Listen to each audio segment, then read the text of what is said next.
Welcome to Nashville and Beyond. I'm Brian Copeland. And I'm Zach Copeland. And we're a father-son duo helping people buy, sell, and thrive in Middle Tennessee. But this isn't just about business. It's also about our family and our community. It's a front row seat to how we live, work, and serve right here in Music City. So buckle up as we explore Nashville and Beyond. I'll go first. Perfect. When it comes to music, I was working in East Tennessee. One of my very best friends was a marvelous musician, and he was like, "Why don't you come to Nashville and work for me at this record label that's just kind of starting out? We want to have a publishing company." And I said, "What's publishing?" I had no clue what publishing was. And he's like, "You don't need to worry about what you don't know about that." He goes, "You know music. Yeah. You're a great businessman. You have a college degree." I was 21, 22 at this point. He goes, "And let's just go venture together." Well, little did I know that he was going to turn into someone in gospel music that you see him every single year nominated for a Dove Award. Yeah. He's produced orchestrations for some major A-list pop artists, all kinds of stuff, and owns a Broadway jazz label now out of New York City and another gospel label. And, I didn't know part of this is journeying in life. And I didn't realize that journey was going to take me into all the relationships I've built in the music industry. So I was the director of publishing for that label. And my job was, to help songwriters write songs. And artists would come to me and say, "Hey, we need a song in a 3-4 time signature that's upbeat, but it's about this theme." And so I'd, of course, search through the catalog and see if it was there.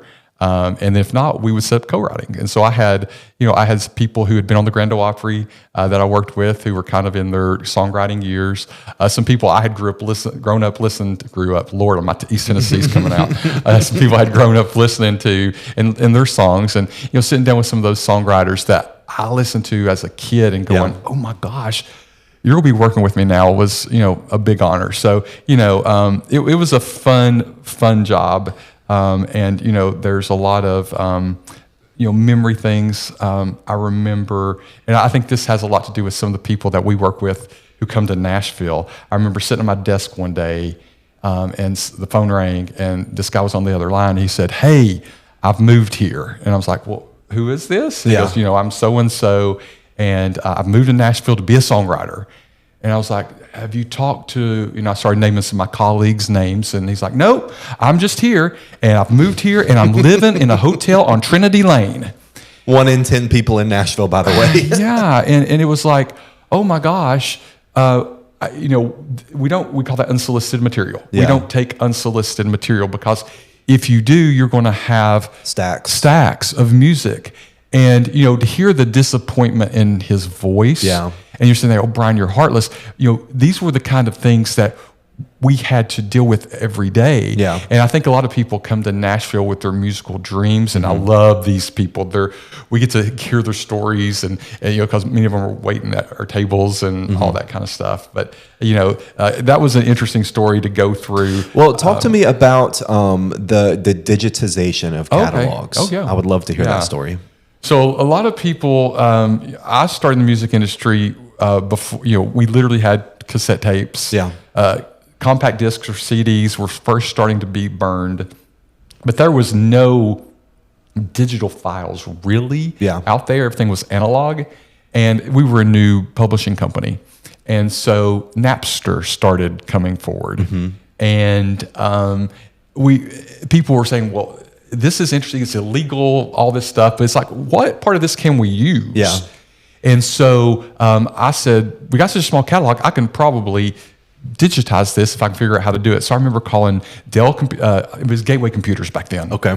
Which I think became Dell. Gateway. And calling Radio Shack for the cords I needed. Radio Shack, RIP. And I got one of our little mini disc, I don't know what it was back then, and I had to play it in live time. And I would just start digitally uploading them. And I did one of the very first online song pitches on AOL.com, and it went from our studio in North Nashville down to a studio down in South Nashville. And it took all night to upload, but because we got the song there early and it was the first one there this morning, as opposed to everyone who had overnighted things, and it was so unique to get, the song got cut. It was one of our first cuts. And so we had the first fully digital catalog in the city, and it was small again, and people started asking me from these big labels, because we were an indie label. They started asking, well, how did you do this? And, to go speak at places with like NARIS, which does the Grammys, one called CCLI, which is they had a conference over in London, England. I got to speak to about digital rights management. And again, I was 24, 25 at this point. And, that really taught me I was ahead of the curve on that. And I learned that sometimes it's not about having the very best stuff, but it's about innovating in a way that no one else is innovating that draws attention. So that's my big, That's cool. I just want to mention too that you named 4 companies or businesses that don't exist anymore. You did Napster, Radio Shack, Gateway, and AOL, and all 4 of those are gone now. So I think it's pretty cool that happened. Well, AOL still exists. You just can't get they just discontinue some online pieces. But 3 don't exist anymore. Yeah. So what are some of the takeaways that you took from your time in the music industry that maybe you think are applicable in the real estate world? Well, what's so funny, we may do another podcast episode about this, so if I say the story twice in the future, it is what it is. I got into video first. So when YouTube was coming out, when I started in real estate. And I didn't know, I'd uploaded my first listing in a place called out in Center Hill Lake. I had no business listing out that far. I didn't know what I was doing. Helicopter. Hey, helicopter, if you can hear it. If not, there's a helicopter above us. Because we're next door to the hospital that has the landing pad on it. That's what that's from. So I was looking and saying, hey, you got this listing. It's out in the middle of nowhere. How can you really promote it? It was an expired listing that someone had listed for like 300-400 days. And here I'm taking it over. So I did a video of it and I put it up on YouTube and it sold. Well, I was at a real estate convention called Inman News a few years later, and a guy comes up to me from homes.com and he goes, "You're Brian Copeland, aren't you?" And I said, "Yeah." He goes, "You're the first person to ever upload a video to YouTube that's about real estate." I said, "What?" He goes, "Yeah, we did a blog on you." And it's like, it was called like the father of real estate video. I was like, really? And again, back then I hadn't spoken on a stage or any of those kind of things. And it's like, oh, wow. And so those are the kind of things I took from there was get ahead of technology first. Second thing I learned from there was relationship. Because technically a song is the house. The songwriter is, part of that building process, and then the artist who's recording it is the buyer. And I did the same thing. When I came out of music industry, that's why I was successful my first year in real estate. I didn't know what I was doing, but after my very first year, I'd sold 62 homes. And in 9 months, and people were like, "What are you doing?" I'm like, crazy, by the way. Yeah, it's crazy. By myself. And I said, I'm just doing the music industry. I'm innovating. I'm treating people with great relationships, and I'm treating these homes like songs, and we're going to sell them like we sell songs. You've talked a lot about this to me, and it's the concept of early adoption and how important it is to, when things are new, just try them. It may not work, and that's okay if it doesn't work, but what if it does? And you're the one that was there first, that was really utilizing this tool or technology or platform in a way that nobody really knew was possible.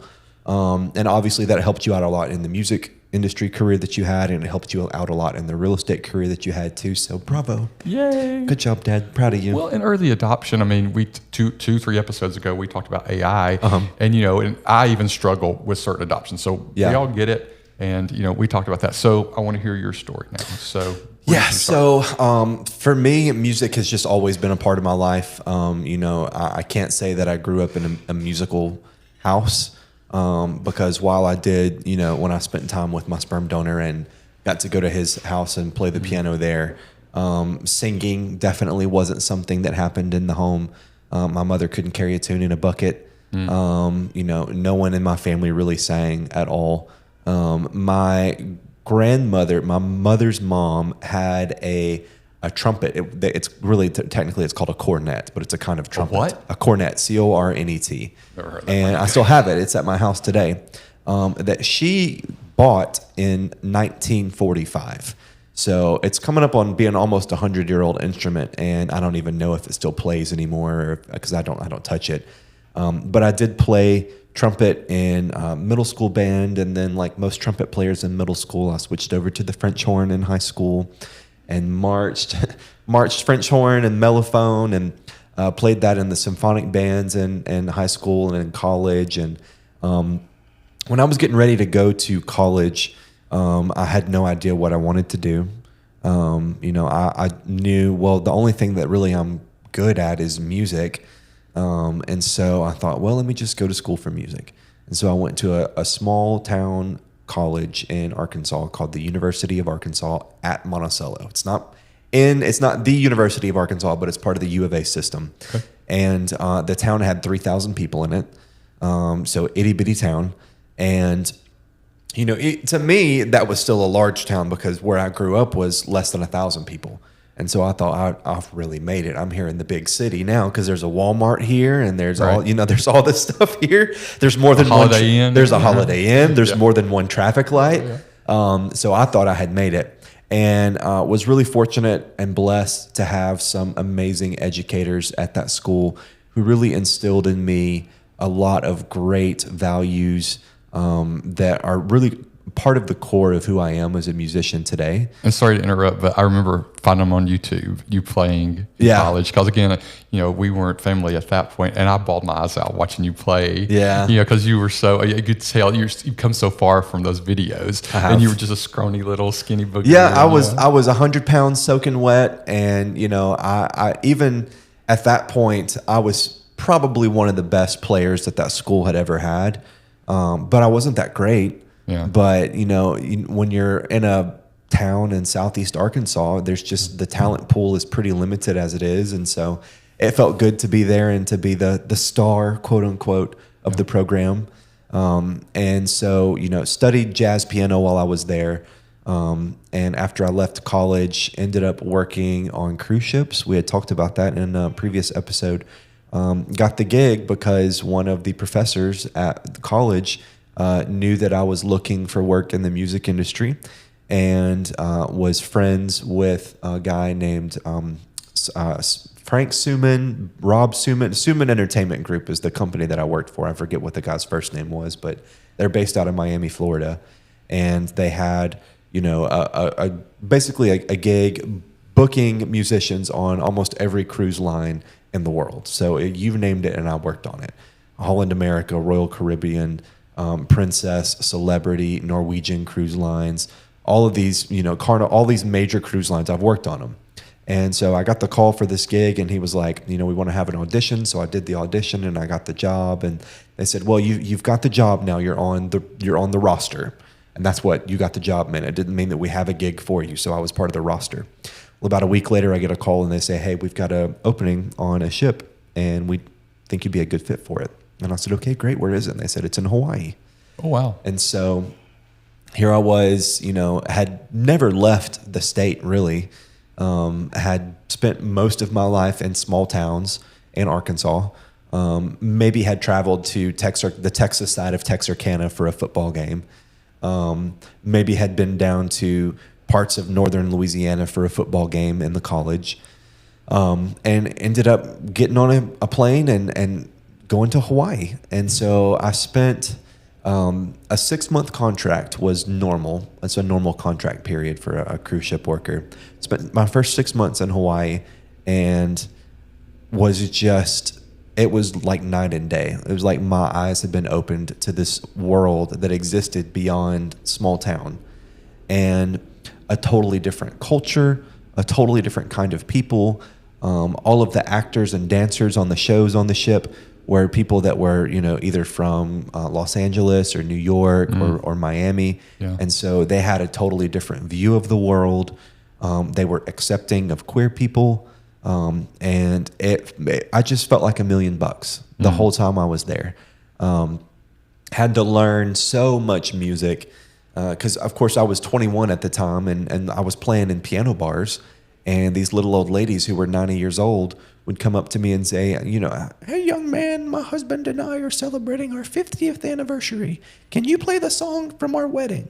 Yeah. And I'm like, that wedding happened 30 years before I was even born. So I had to go and they call it shedding in the music industry. What? Shedding, Oh, SHEDDING. Yeah. This is a PG podcast. They call it shedding, and it's when you go and you learn stuff. You go to the shed and you learn stuff. Oh, okay.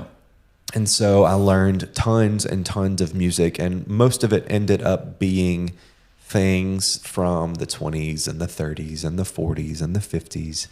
And it wasn't the music that I wanted to learn, but luckily I had enjoyed listening to it from my time working in jazz ensembles in college, and growing up. Even I would listen to some Benny Goodmans and some of the older jazz standards. So I did that, played, got to travel the world, ended up getting rebooked and rebooked and rebooked and rebooked. And so would go to ships all over the world and spent a lot of time in the Mediterranean, spent a lot of time in the Baltic, spent a lot of time in South America, because, of course, all the Caribbean cruises that happen, where you get dropped off in a new Mexico City or Venezuela City or whatever it is. Every day you're in a new city, because these cruises are 4 or 5 days long, and you go out, you cruise for 2 days, city, and then you're back home. Right. So got to travel a lot, got to see the world. By the time I was 26 or 27, I had been to that many countries, and it just made me feel amazing. And so how did that transition? How did you get to Nashville? Well, I met this guy on a ship, and we fell in love, and decided that we were going to move in together. Spoiler, it didn't last. Spoiler alert, it didn't last. And so he was living in Nashville, and decided to invite me to move in with him. And so I did, moved to Nashville. About 6 months after that, we ended up cutting things off because, I was working in Italy and he was working in Alaska. And you just can't, there's long distance and then there's long distance. Right. And that was the latter.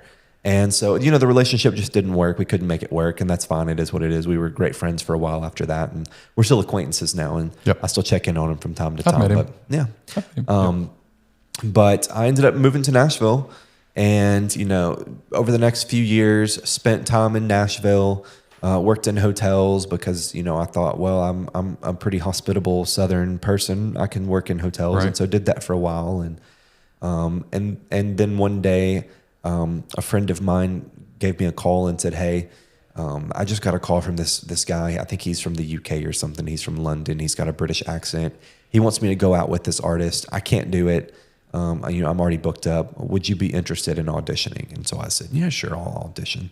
So talked to this guy, Steve, from the UK, and ended up driving out to this artist's farm in Colombia. And auditioned for him for about 2 hours. He, would ask me to play his music. And ended up that he was a Southern gospel artist that I grew up listening to and was obsessed with. Had spent most of my childhood listening to his music, and was his voice was just incredible. Yeah. Just incredibly recognizable persona, and the charisma and the energy, and it's just a showstopper. And I got to work for him. I got the gig. So I spent about 2 years working for him, got to travel the world with him and do amazing music and work with amazing musicians and other singers and instrumentalists, and made some great friendships during my time there. And what is that, all that time, what did that teach you about, discipline, connection, handling pressure, all that stuff? What did it teach you there? There were some really high pressure moments when you're on a stage in front of 5,000 people, 5,000 plus people sometimes. With a symphony. With a symphony behind you. Too. Yeah, that video is great. Yeah, the video he's talking about, there's a video, I got to go out with this artist to Switzerland.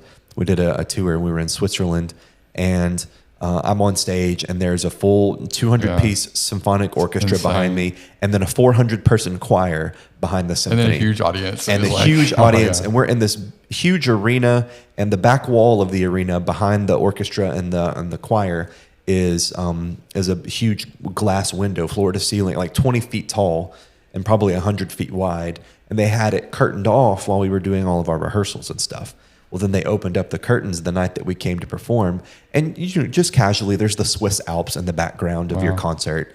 And those were some really high pressure moments, and I was in charge of a lot of the technology for the show, for the live music, because we had a lot of songs that required, backing tracks, and I was responsible for making sure that they were set up before the show and that they played during the show at the right time during the show. And there were a few moments where the technology failed, as it does from time to time, and in that kind of environment and that kind of atmosphere where you've got 5,000 people watching you, you have to make split-second decisions and decide, okay, do we stop the show or do we keep going and just play acoustic? And so that kind of taught me to work under pressure and how to think quickly on my feet, which has helped a lot here in the real estate world because there are times when people ask questions that require you to say, I don't know. I don't know the answer to that question, but I will find out for you. And the worst possible thing you can do in that situation is lie and make something up. And you have a split second to decide, am I going to tell the truth and say, hey, I don't know the answer to that? Or, I don't know, let me find out for you. Or are you just going to BS and, come up with some answer and then end up being wrong and potentially lose a client? So. And speaking of telling the truth, I spilled my water and I'm thirsty, so we need to take a break because there's water all over the floor. We'll be right back. We're going to take a break. We'll be right back.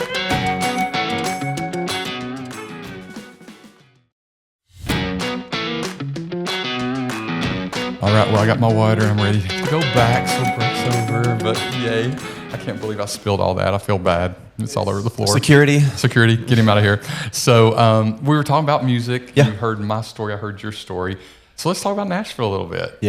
Because Nashville, people think country music. As they should. Yeah. You think bachelorette parties, cowboy hats, cowboy boots. But Nashville's a lot more. So let's talk a little bit about Nashville music. Yeah. So Nashville, you've got obviously the mother church of country music, the Ryman. You've got the Grand Ole Opry, which is an amazing venue. But there's so many other venues here in town. There's other places to see music. We've got the Exit Inn, which has had Prince has performed there. Earth, Wind, and Fire has performed there. There's been big artists and small artists of all genres that have performed there. The Bluebird Cafe, we've talked about that a lot. But there's also, beyond venues, there's also a lot of genres here. People, again, think country music. But here also, you've got a huge pop scene. You've got a huge roots and Americana scene. The Barbershop Quartet is based here. We drive by that all the time. There's the Bluegrass Association is here at the end of this street, not on the street, but if we go to Ellington Parkway and down where I get my beard cut, they're next door to that. Those are the kind of things people don't know those genres are here. They put us in that, there's the country music only, but there's when you're here as working here or living here, you're going to meet musicians who do everything. A lot of people also forget that because the quality of musicianship here is so high, just because someone is a great guitar player doesn't necessarily pigeonhole them into only playing country music. You have some of the best mixers and masters and engineers in the world here in Nashville. And so music that is hip hop could be mixed or mastered here. Music that is heavy metal or grunge metal or rock could be mastered here, engineered here, produced here. There's so much that happens here. In engineering, we actually sold the house where Taylor Swift's first album was engineered. Their first Grammy Award-winning album. That's true. We sold that house with a studio. And it's roughly a tenth of a mile from where we're sitting right now. That's true. We could walk to it. Yeah, we could. We could. And I remember everybody coming and we had to stay in the studio because it had the Grammys in there and everything. And people were and the sellers were like, y'all have to stay here with it. And we're like, okay, that's cool. So that's the thing is when you're showing houses here, you never know. You walk into these studios. We sold the house of, and I won't say who, but a musician passed away, and we sold that estate just a few weeks ago. And being in that studio and knowing some of the greats had recorded songs there, it's amazing. It is. I listed a home where, they said Johnny Cash sat out on the the upper deck and wrote a certain song there. Yeah. And hearing those stories, I mean, that's what I love about Nashville and all these scenes that are here. And, you mentioned so many great places like the Ryman, and we saw, concerts at the Ascend. What's your favorite venues you've seen some shows in here? Obviously, the Schermerhorn, the Symphony Center. Okay. Always forget that one. I know. That one. The acoustics in there are just incredible. One of my least favorite and most favorite things about that venue, it's kind of the same side of a coin, is no cell service in there at all. Yeah. You are lucky to get one bar.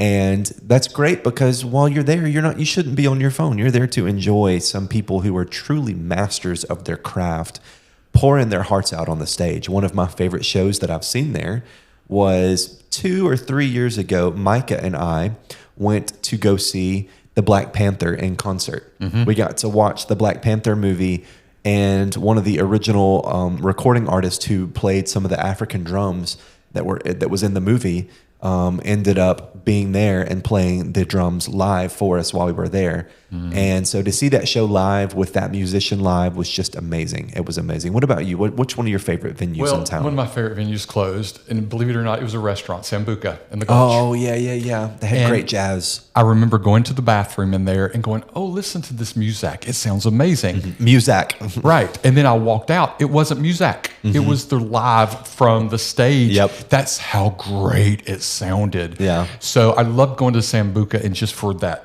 because when you go to the restaurants here and you go to these events, the sound quality is so good. Yeah. And you've been as a real estate person, I've been out as a speaker for years too. And I remember going into these hotels and convention spaces and working with their audio crews and be like, oh, I'm so spoiled to Nashville. Yeah. Because when you're in Nashville, these people that are doing their part-time jobs, they're on the road during the week with major artists. Yeah. So, going to Sambuca and hearing that audio quality was just amazing. Yeah.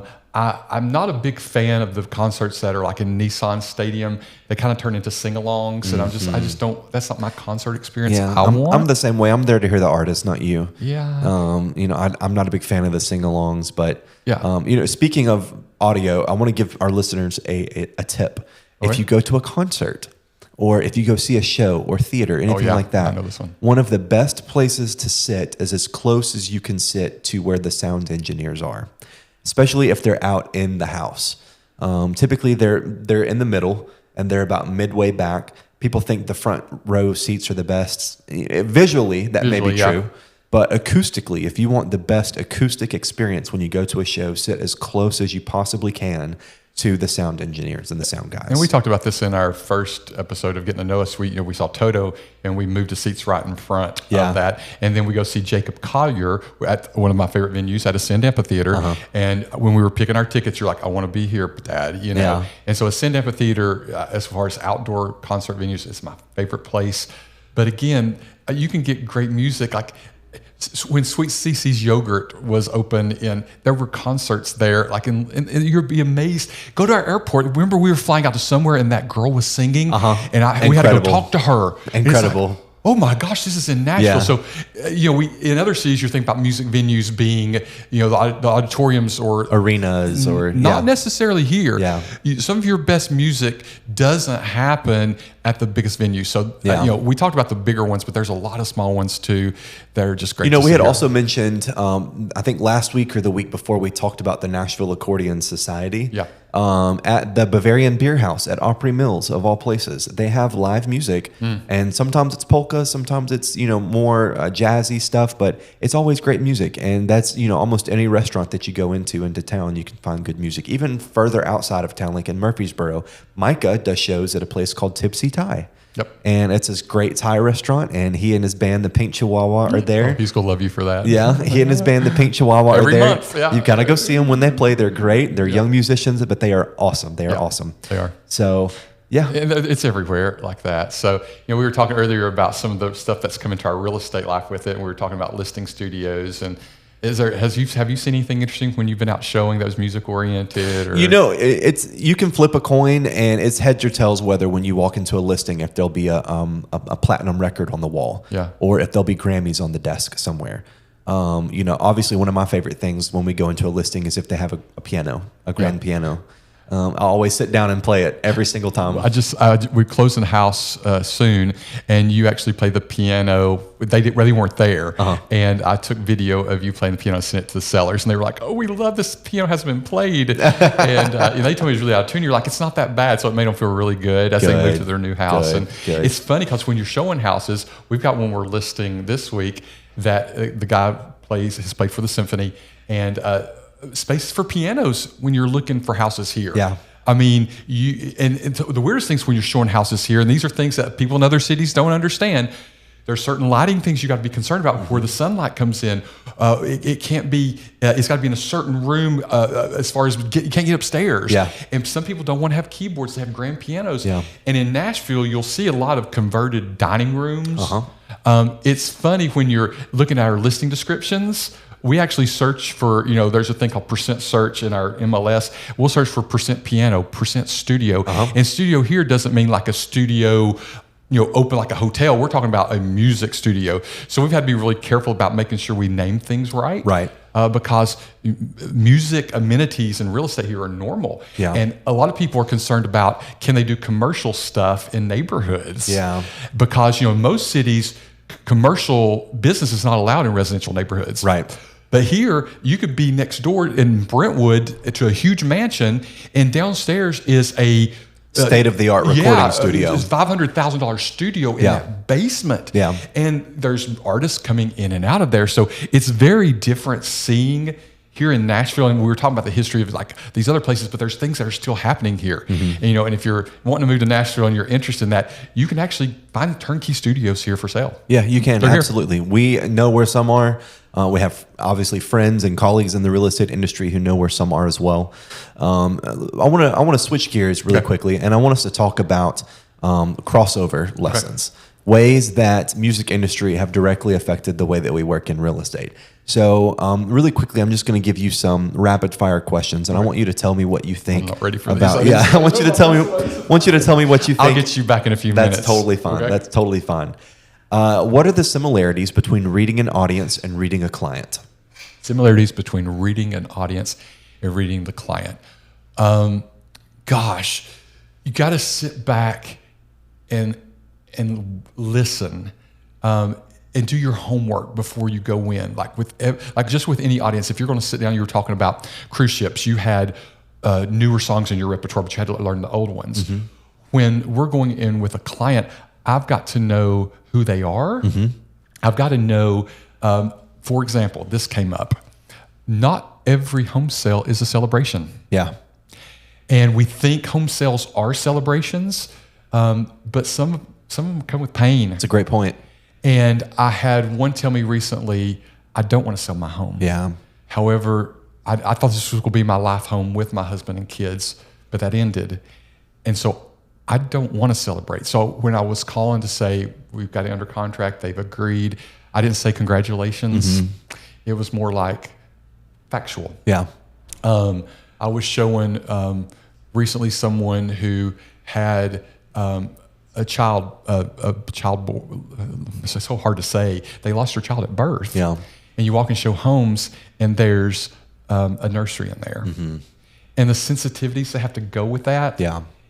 If you don't know enough about your client, just like you with your audience on the cruise ship, and you're walking into a baby nursery and saying, "Oh, are y'all have kids?" And again, not every consumer is going to open and tell you those things, but you need to be sensitive about it. Yeah. I'm not going to walk into a nursery ever with a client I'm showing and say, "Oh, are y'all thinking about having kids?" Because I don't know their story. Exactly. And so even if you don't know, just like your audience, you may not know their story. But how do you continue to show homes and be sensitive to those needs? And so understanding not everything's a celebration, not every room will be used the same way. So I guess that's my best answer to that. Yeah, my answer to that would be it's about reading energy and matching energy or creating energy. Yeah. One of the most important things about when you're working with an audience is understanding what their energy levels are. And we're laughing because we're both we're both also at church, and I'm the worship pastor at our church, and so I have to go in and say, what is the energy level of the congregation this morning? Or when I was playing in cruise ships, what is the energy level of the people in this bar right now? Right. Are they drunker than Cooter Brown, or are they just getting started? Yeah. And that determines what you can do as an artist or as a leader. The same was with a client. When you are interacting with the client, if you go to meet somebody for showings and they are, tell me the facts. What are the numbers? That analytical side of things, you have to turn off your artist brain and turn on your science brain. Yep. And give them numbers and data. Or maybe they come in and they're just happy-go-lucky and they're giddy and they're talking about, oh, these paint colors are so beautiful and I love the cabinets that they've done in here. And what kind of wood is this? Do you know what kind of wood this is on the floor? Or, what kind of tree is that outside? You have to turn off the analytical and the science and move more into the art. And so reading a room, whether there are 1,000 people in the room or whether there's one person in the room, it's a fine art skill that you have to be able to do that. So let's talk about performance skills versus presentation skills. Okay. So when you're performing, there are certain things that you do that can shift the room, that can change the energy in the room. When you are presenting, whether you're presenting as a speaker at an event for real estate or whether you're presenting at a listing presentation to a client, there are certain things that you can say or do that will shift the energy in the room. Can you talk to me a little bit about that and ways that you've seen that? Well, I think every time when you go into a listing appointment, people are nervous. Yeah. We're nervous because, we're meeting with someone for the first time and we're kind of applying for a job. Sure. But we do this all the time. So for me, I know the path I'm going down, but there's a nervousness with a seller because they haven't done this before and perhaps they've Googled the worst questions in the world to ask. And y'all, if you're listening as a consumer, we know these questions and we get them all the time. But one of the things I always do is shift on because to calm that nerve is I open with the same question with every seller I sit down with. What pain do you have in this process? Yeah. Because when we can get to the pain of what someone is experiencing or what they're fearful of, then they can listen to everything else. But when they have worries and we're in there talking about, oh, we're going to do this, we're going to market it this way, listen to our podcast, they're not concerned about that. They're more concerned about, am I going to be able to get my children through their school year before we move? Am I going to be able to find the next home? Oh, and the economy's not great, and we may go into four. Those are the things you got to know that pain point on. Yeah. So that would be I guess, how I see shifts happening, and it starts with that question. And sometimes it's not emotional. Sometimes it's just like, I'm afraid I don't know what to do with this paint color. Okay, that's simple, but that's, I guess, how I've learned how to shift. How about you? For me, I guess there are things that you can say. There are body language is a very, very powerful tool that I think a lot of people forget about, especially on stage, but also in one-on-one conversations and really intrapersonal relationships that you have with people. When you're sitting across from a buyer, from a seller, and it's just you and them one-on-one, your body language can, either create some tension, it can create some anxiety, or it can do the opposite and it can ease their mind and it can make them calm. Same on a stage. If you're on a stage and you've got your hands in your pockets and you're nervous and you look like you don't know what you're talking about and you're very timid and shy and your body language is closed off, the room is going to eat you alive. Versus if you go in there and you have these powerful poses and stances and you look like someone who knows what they're doing, they already have that believability in you and you've already got that down. So that's what I would say would be the answer to that question. So we're going to move over to the game show portion today. Plus, you're not going to like me for this one. Oh, no. So we're playing Nashville Rathers. Nashville Rathers time. Nashville Rathers. And I texted it. I didn't put it on our guidelines today because I didn't want you to see it. And it's really long and verbose. Okay. And you're going to be like, Poppy, I don't want to do that. And I love my impersonation of you because you never talk like that. I never, ever talk like that. But it just makes me think about your complaining adult voice. So you're going to complain about this one. You're going to say, never do something like this again because it's really verbose. You can't leave either of these concerts until they are done, and you can't wear noise-canceling devices or take your phone. So that is the first premise. Okay. You can't leave, you can't wear noise-canceling headphones, and you cannot take your phone with you. Would you rather go to the Nashville Yards, the Pinnacle, and attend 8 hours straight showcase of beginning songwriters who are tone deaf, from 9 a.m. to 6 p.m. or a 2-hour show at Santa's Pub where they are allowed to smoke with show choir performances from 10 p.m. till midnight. Oh my So gosh. 8 hours or 2 hours, which one are you going to choose? You know, wow. Because you hate both of them. This is so Cruel. How dare you, first of all. Let's see. Okay, so Pinnacle, great venue. it is a great venue. No smoking. But they're beginner songwriters and they're tone deaf. For and 8 it's hours. 8 hours of it. But during the day. But I don't have my phone with me, so Nope. you know, I would rather do the Pinnacle, to be honest. Okay. You know, I think I could take probably a lot of NyQuil before, and lull myself into a deep sleep because I left that off the rules. You yeah, can't I found the loophole. So I could lull myself into a deep sleep with some NyQuil because they're singer-songwriters, and so they're probably playing acoustic instruments, and it's more bearable. You know, I can't do a smoking venue. Being around smoke, my allergies are already bad enough as it is. I already have a lot of sensory overwhelmness that happens to me pretty easily. So I think the smell of smoke, the sound of show choirs. Shoot, I was hoping you wouldn't say it because you hurt my feelings. Like about 2 years ago, I asked him to go to a show choir show with me. There was a show choir competitions here every year in Nashville over at Opryland Hotel. And I was like, let's go. And you were like, I hate show choirs and I love them. It's kind of like your love for bands. Yeah. I love show choirs. And you told me no. Mind you, he's just now telling me 2 years later that I hurt his feelings 2 years ago by telling him this. Yeah. So yeah, my answer is I'll take the Pinnacle. It's a new venue. It's cool. There's room. They probably have comfortable seats. Versus Santa's Pub. I know I've been to Santa's Pub once. We'll never go again. Yeah, it's just not the place for me. Not the place for me at all. That was a tough one. It was tough. Tone deaf, you don't like. Smoke, you don't like. Show choirs, you don't like. But, you know, that's part of Nashville Rathers, and they can't be easy. So They can't be easy. And you get the next one on the next episode. I So do. you get Yeah. to pay me back. Oh, I have one, and I have one that I think is gonna really trick you up. Yay. So yeah. So that's our Nashville Rathers segment for the day. And our Nashville, you know, what about Nashville and music? Yeah. It's time to kind of move on. So, while music shaped who we are, and even though we're in real estate now, these roots are, what shaped us to who we are today. Yeah. It's true. It's true. We're thankful for all the experiences that we've had that have brought us to this point. Even the tough ones, even working with mean artists, even working with mean record label producers, and some of the great times that we've had being on stages across the world, getting to help people get their start in Music City as musicians. Mm-hmm. It's all kind of shaped who we are and what we do, and we're thankful for it all. And we get to orchestrate great moves for people now. We do. Yeah. So we want to hear your stories. So share your music story. If you have a music story to share, tell us about your favorite concert venue, whatever. Follow us on Instagram at NAB Nashville. Rate the podcast 5 stars. And 5 out of 5. Great being with you again. Would listen again. And we'll make music with you in the future. That's right. We'll see y'all next time. Bye. This podcast is for educational and entertainment purposes only. It does not constitute legal, financial, or real estate advice.